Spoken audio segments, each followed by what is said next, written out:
Well, thank you very much for having me here today, and it's a real pleasure and an honour. So let me start by thanking you for the invitation, which came through Alex. So you've asked an entrepreneur to come in and speak for 35 minutes, which, of course, is very easy for us to do.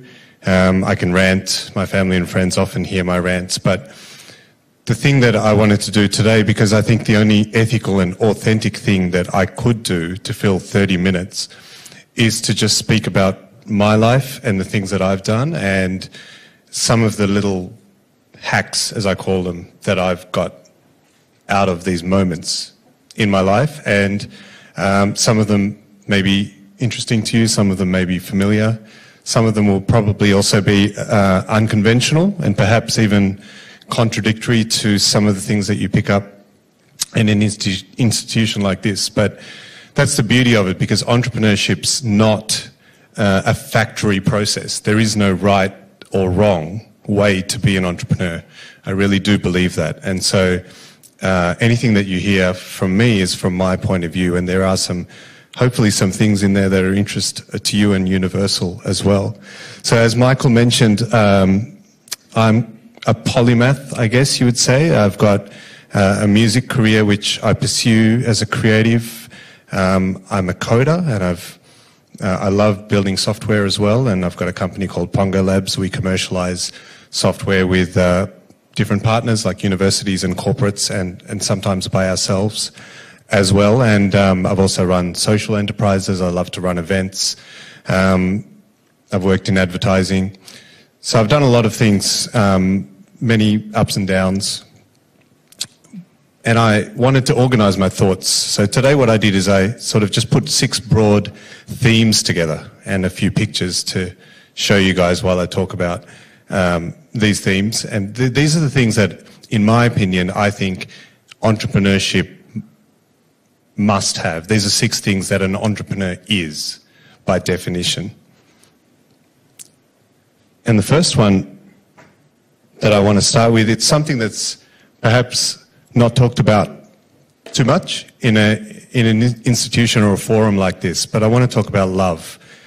Love is the source of everything. Love is the only thing that's infinite, you'll never run out of. And as an entrepreneur, if you don't have love for what you do, then nothing else works.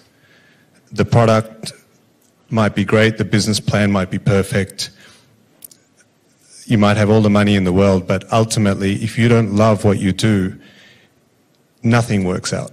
And I've seen that again and again. So to love what you do, what does that mean for me? It began for me like this.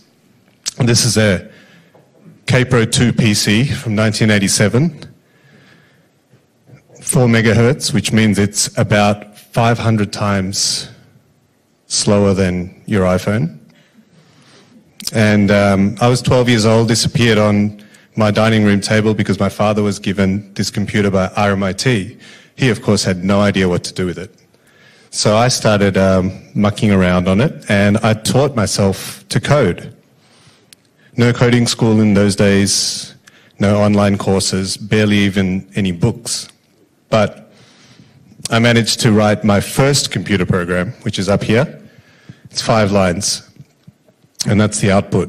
So it's not very inspiring, but it's not about the output, it's about that moment. You know, that moment when I had something in my head, I then wrote the code, I pressed run, and I created something that hadn't been created before. So that was the spark, that was the moment. And I've never lost that. So I'm still doing that same thing actually 30 years later. So 30 years of basically doing what I love. I'm an incredibly lucky man. And I've never understood why you would give up the thing that you love. So for me, that is the height of insanity, to give up the thing that you love. And yet I see it again and again. I mean, you have to make compromises, sure, and life does get in the way sometimes, but to give up the thing that you love. So I've got a bunch of friends who are all like me.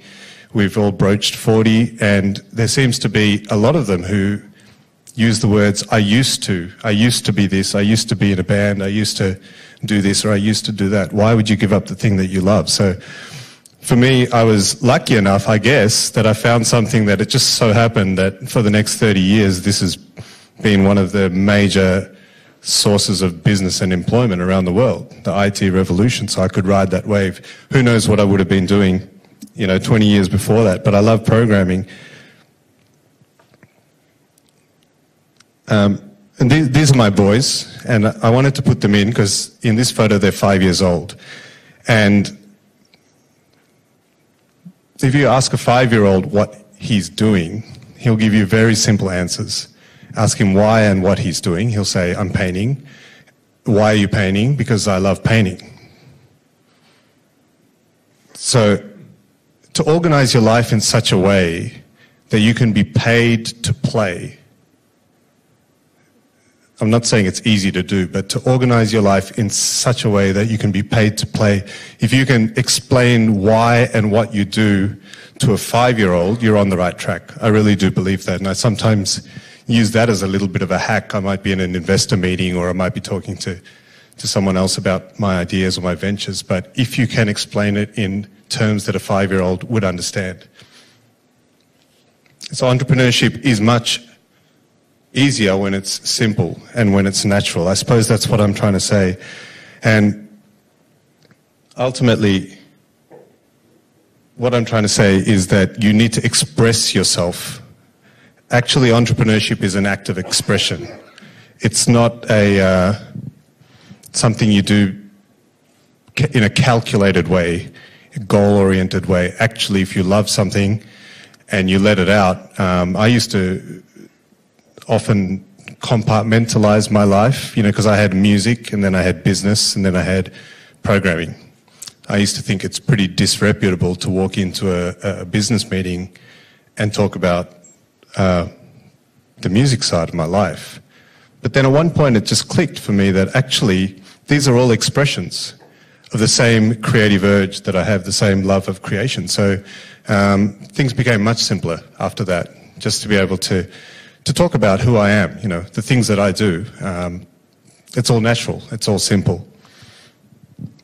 So that's a very philosophical start, but to get a little bit, I'm going to get a little bit more concrete as we go on.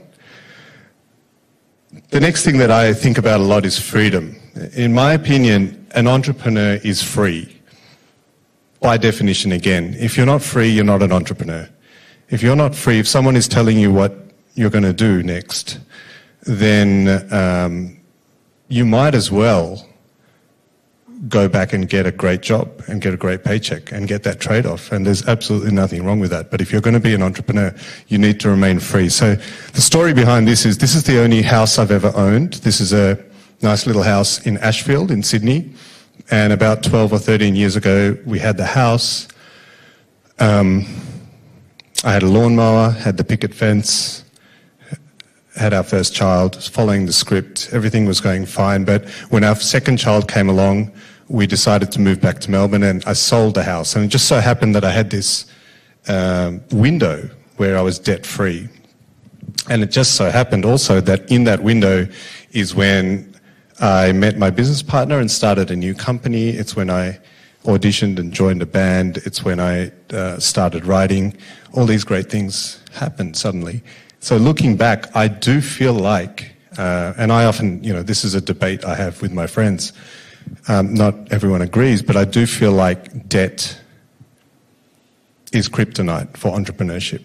Debt makes you risk averse, whether or not you even realize it. Having a mortgage, those years I was not going to take the opportunities that might have come up because I just had this psychological effect of debt. So I do think that trying to be debt-free at least as much as you can, deleveraging is important, not just from a financial point of view, but from a psychological point of view, knowing that you've got a buffer so that you can take those risks.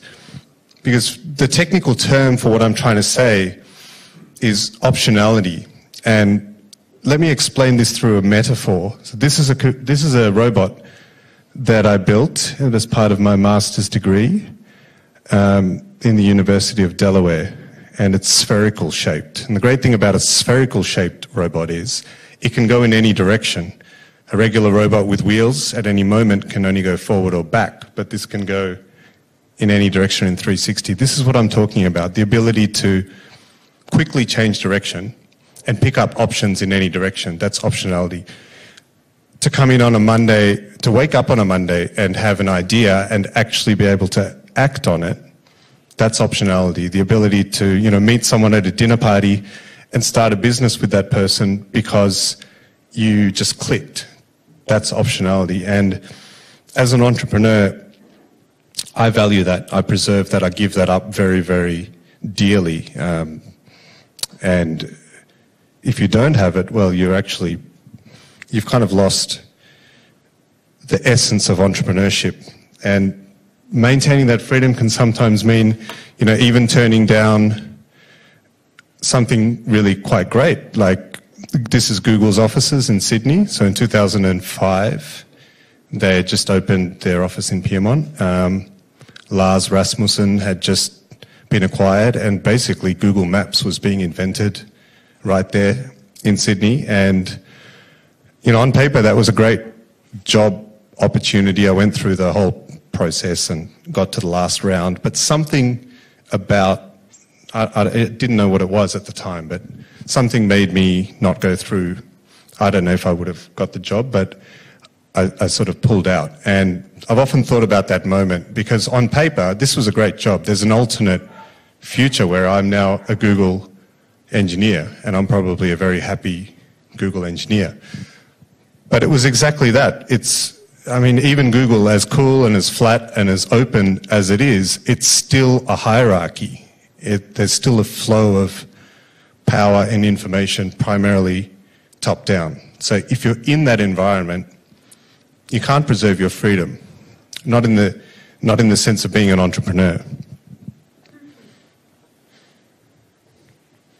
And then this is just one thing I wanted to add in. It's a bit self-indulgent, but this is something that I often argue with people about. But I naturally found myself getting off media as I took an entrepreneurial step, off social media, but even also news media. So this is just a little, ironically, I used to write for the SBS at the time. So this is something I posted and, got trolled a lot about it, because people said, well, you're ignorant, you don't care, you're not reading the news.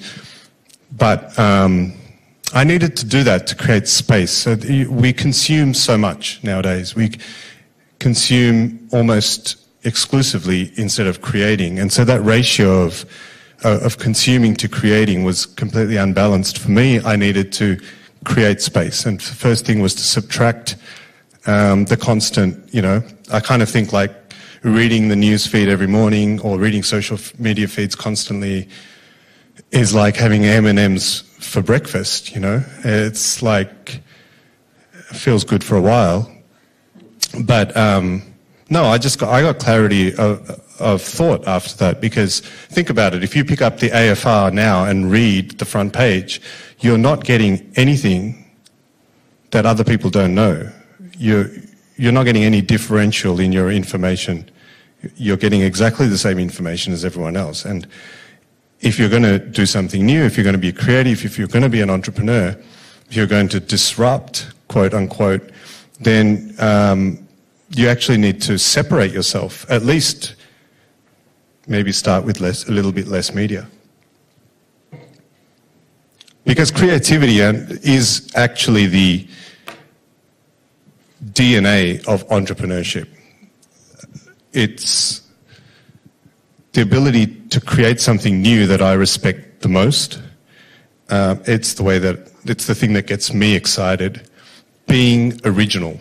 And it's not easy to be original. This is our first album called You, Me, Bullets, Love. And it did quite well. But I remember the first thing that happened when this came out and we got a little bit of profile was that DJs would come to me and say, you guys need to, become a hip-hop band, or you guys need to tap into the Asian underground, become a funk band, because it was quite difficult to categorize what we'd created. It was a fairly original sound.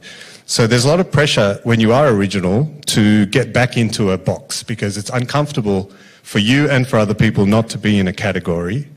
And it takes a lot of courage to stand your ground against that, especially when you're younger. Like if you go in front of a VC with a great idea, you're passionate about it, and then that person says to you, okay, you need to change your idea to get product market fit. It takes a lot of guts to stand up for yourself in that situation. But you know, you change the idea, you lose the essence of the thing that you love about it, and it's too high a price to pay, even if you get the money.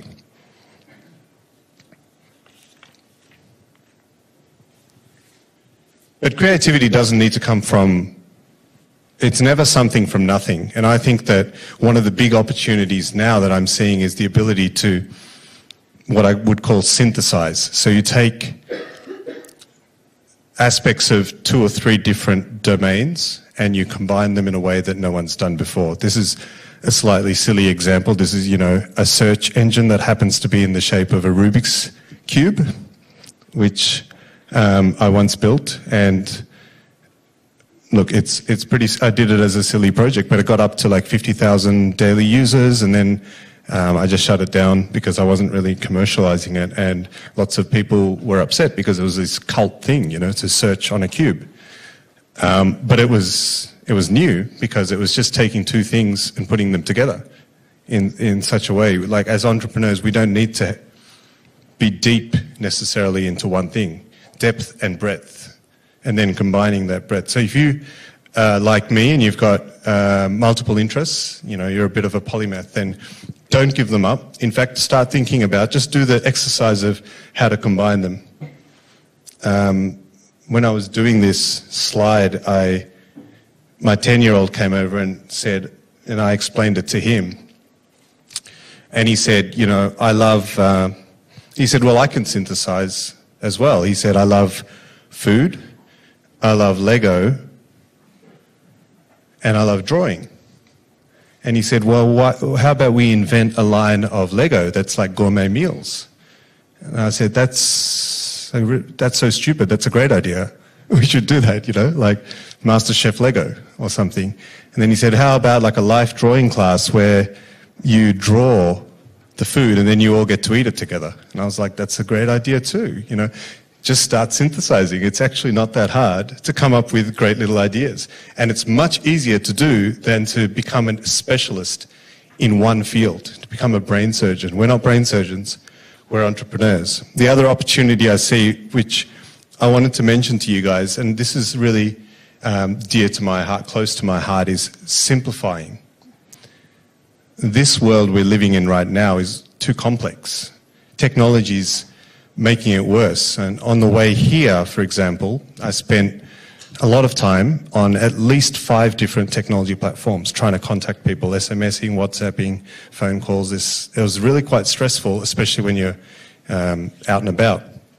So the ability to simplify, if you can find a way to make people's lives simpler in this moment, you're already, I believe, on a winner. This is a example of a project where we're in the process of launching called Iguana, where we're trying to build a visual language to do things in everyday tasks without using text.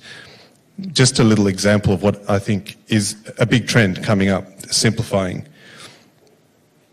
And it's hard to simplify. It's easier to just add stuff on. Especially in the world of software, adding features is easy, but making things simpler is actually quite hard to do. And then I wanted to talk about sharing, because you can't not talk about sharing. It's a big mistake that I made, especially when I started out, is I tried to start out as an entrepreneur by protecting my ideas. For a long time, I felt like I needed to protect what I had. Well, number one, what I had wasn't worth protecting, wasn't great anyway, because we tend to overestimate the value of what we have. But number two, by protecting it, I was killing them. It was kind of like putting a plant in the soil and then covering it up and not letting the sunlight get to it. So over time, I've changed myself, and I've become now what I think of as a default share type entrepreneur. So by default, I share, and on occasion, you might protect something if you have a really good reason for it as an exception. It's what my business partner Mars says to me is share often, share early is his mantra. So being that kind of default share person is actually, it's going to supercharge all the collaborations you do, and suddenly things that seemed hard by yourself become easy because someone else is there and you're sparking creativity from each other. This is a venture that we now have where we bring people from diverse backgrounds in, and they develop ideas and evolve them together using this kind of casino style game. And we're getting these amazing experiences, bringing in students, doctors, business people. It's all just the power of sharing. And then risk. Entrepreneurship is about taking risks, of course. I don't think you can be an entrepreneur if you're not taking risks. And taking risks means making those commitments in those moments when things come up. So my example is auditioning for the band. You know, I'm 33 years old, I just had a child.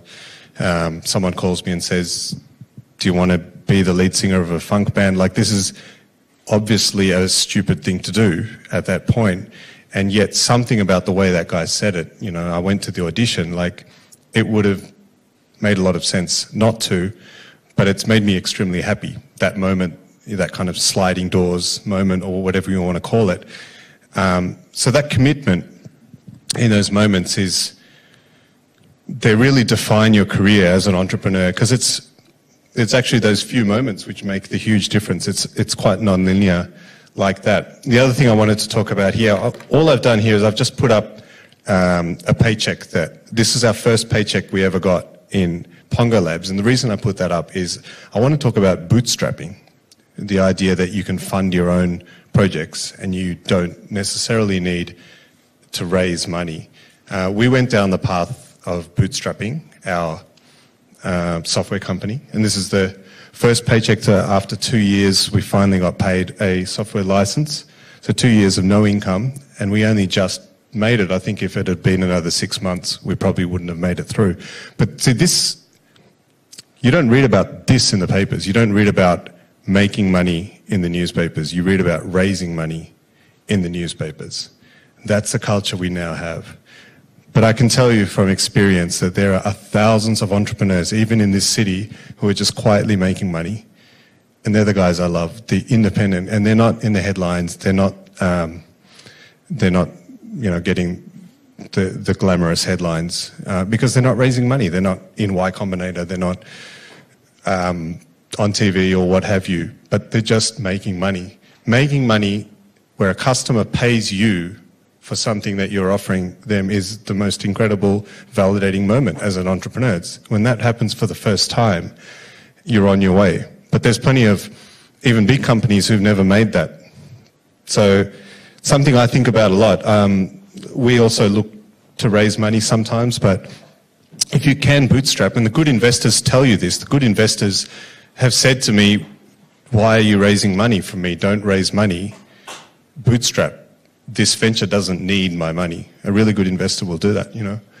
The other thing I found out is, as a founder, people really want to hear from you. They want to hear what you stand for, and they want to hear your opinion. So you need to stand up and have an opinion and back it up. People want to hear that from their founder, from the founder of a company. Even if they disagree with you, they would rather disagree with you and feel like you stand for something. So don't be afraid to have your opinion. If you're going to start a company, you're going to have to anyway, because simply by starting it, you're making a statement, right? So you've got to stand behind it. And then I guess the other thing is, don't wait. You know, this is just a picture of me. I took a year off to try and write a novel. I just had a child, and it was a terrible time to write a novel. It was also a terrible novel, but if you ask writers, they say, write your first novel, put it away and write a good novel. So maybe someday I'll write a good one. But There's never a good time to start a company. There's never a good time to take a risk. There's always a reason, you know, I'll wait till I renovate, I'll wait till I get married, I'll wait till we have kids, I'll wait till my kids are older. This is the kind of conversations, you know, we've all sort of heard. But there's never a good time. But at the same time, there's never a bad time. And if you're lucky enough to have your mind, your body, you've got people around you who care, there's never actually a bad time either. So don't wait till next year, because it won't really be that different as you think. Which brings me on to luck. I don't think entrepreneurs generally want to talk too much about luck, because by acknowledging luck, we take credit away from ourselves. But luck is enormously important to good entrepreneurship, in my opinion. Timing. This is a chatbot that I wrote in 1989, inspired by Eliza. Eliza is a famous computer program that simulates a human psychiatrist. So I was inspired by it, and I sort of wrote my own version. So I was 15, and this was at least 15 years too early to be useful. No one wanted a chatbot in 1989. So timing is, I think, completely about luck, because you don't know what the right time is until you try it. So the future doesn't send any signals to us. It's opaque. So until you probe the market by trying it, then you get the information, and then you can write a case study about it later and build a narrative around timing. But usually if you have something new, if you have been creative, then you get it out in the market, and that's when you find out if you're too early or you're too late. So timing is incredibly important, and I'm sure you can think of many products or ventures who miss the market even by just 6 months can make the difference, or even 6 weeks sometimes. The other thing that I don't think gets acknowledged enough is the power of finding the right people at the right time. And again, I think that's a lot of it is luck. A lot of people I talk to say, I've got an idea, I'm going to build this blah blah thing, and then I'm going to take it to XYZ big company, I'm going to take it to Google, I'm going to take it to Dropbox. But do you know how hard it is to get through to a decision maker at Dropbox? There's literally like a handful of them, and most of them are in California. It's incredibly difficult to access them through the conventional hierarchies. But you could bump into one at a conference. You could bump into one in an airport lounge. But that's luck. That can't be engineered. So when that happens, you take the opportunity. But you acknowledge that there was a lot of luck involved as well. Yes, you're prepared for that meeting in the airport lounge, and that's where the hard work comes in. And there's also serendipity. It works for you sometimes. And the example here is, this is Far Cry, which is one of the biggest games out. Sells 50 million units. It's a really a big brand in the gaming market. And these guys picked up our music because it happened to fit the narrative of this game, which is set in the Himalayas. And that one phone call alone has made me more royalties than everything else I've done in music, because it tapped into this big gamer user base who, you know, they're quite passionate about their games, but completely unscripted. I've never even heard of this game. I don't know anything about computer games, but it just fell into our lap. We can't take credit for it. We did create what they liked, though, and I guess we just kept creating. So you got to have faith. These moments do come along, but you don't know when they're going to come along, and that's the thing. Like, they will come, but they could come next year, they could come 10 years from now. You keep hanging in there, keep creating, and luck will work for you at some point as well. And I wanted to finish by just talking about what I think is the most important thing of all, which is people.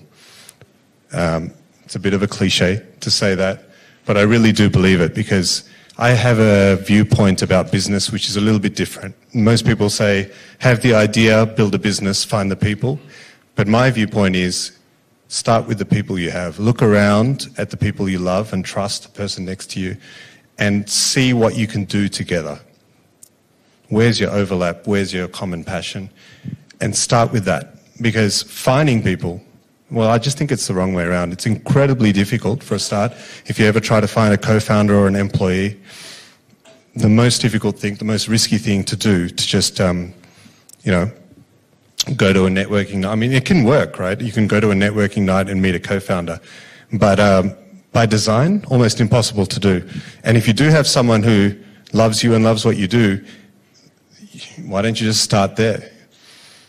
And diversity, look, this is again such a cliche, but for me what it means is getting out of your bubble, genuinely meeting people who are different to you. So business meeting in the morning, hanging out with musicians in the afternoon, dancers, talking to academics. I love that interplay of different types of people all within 24 hours. It keeps me from being caught inside a bubble. But it means look for deep diversity. Look for people who disagree with you. As an entrepreneur, you have to hang around with people who don't agree with you. You have to make a habit of it. They stress test your ideas. They keep you fresh. They keep you interested, and they give you ideas that you would never otherwise have, more than anyone else. And unfortunately, our culture's, I think, driving in the other direction. You know, we're getting more and more in our bubbles. So sometimes you really have to make an effort for that. And this is something that the one thing, I guess, being in the music industry has taught me. Someone said this to me once backstage, and I thought it was such a beautiful quote. Early on, actually, I mean, this is a big crowd of people, right, at France and music festival. Like, we don't know how many of them are there for us because they're at a music festival, so, you know, they're not all our fans. They're there to see a whole bunch of acts. But someone said to me, it doesn't matter how many people there are out there, and it doesn't matter how many of them don't like what you do. Find your fans. Look after your fans. If there are 500 people at the front out of 10,000 who like what you do, know the words to your songs, are going to buy your next album, then they're your peeps. Look after them. Don't worry about the 9,500 others who don't like it. And we get so hung up on the 6.999 billion people who hate what we do. Sometimes we forget about the fan base. It doesn't matter how big they are. It's more about, do they really love what you do? Because you build on that. So when you're starting out, especially, it's a really difficult lesson to try and keep in mind, because it's really hard to hear criticism from the 9,500 others. But as long as you have some fans, if you don't have any, that's a problem, I suppose. But that's the way I think anyway. As long as you have some fans, you've got to look after them and grow on that fan base. So I guess what I'm trying to say is, be yourself. That's, again, such a cliche, but as an entrepreneur, you've got to be you. You've got to share. You've got to care about your people. You've got to keep the love of what you really love to do, and then leave the rest up to luck. Thank you very much for having me here today. It's been a real pleasure. Thank you.